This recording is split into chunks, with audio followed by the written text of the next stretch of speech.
Festival Bung Karno Manado resmi dimulai pada Kamis 30 Juni. Wali Kota Manado, Andre Ango, membuka festival tersebut secara resmi.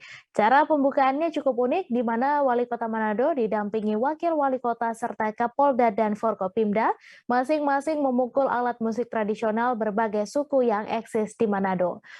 Hal ini mempresentasikan keragaman dan toleransi di Kota Manado. Untuk informasi selengkapnya akan disampaikan langsung oleh wartawan Tribun Manado, Arthur Rompis yang kini sudah terhubung bersama kami. Silakan rekan Arthur. Ya, selamat malam Tribuners dan selamat malam juga Mei.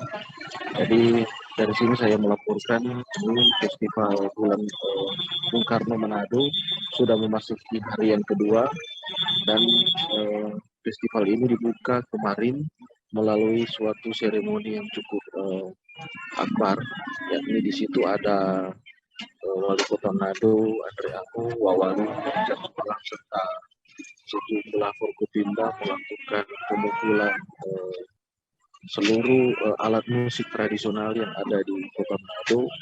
Jadi ada kulintang, ada juga perkusi, dan ada juga berbagai alat musik tradisional lainnya. Jadi ini adalah representasi dari bagaimana Manado itu sebagai kota yang dikenal sebagai kota toleran, yang egaliter dan menghargai kerukunan. Jadi festival ini sendiri memiliki tujuan untuk mengenalkan semangat Bung Karno kepada kaum muda, kaum milenial, dan kaum Gen Z di Kota Manado. Jadi kegiatan-kegiatannya juga berbau sangat Soekarnois dan namun juga berbau milenial. Jadi di situ ada tenan-tenan yang menjual UMKM, kemudian ada juga arena bagi anak muda untuk menampilkan kreasi, ada juga stand lukisan dan lain sebagainya. Demikian.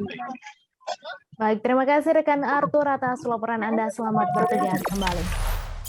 Jangan lupa subscribe, share, komen, dan like ya.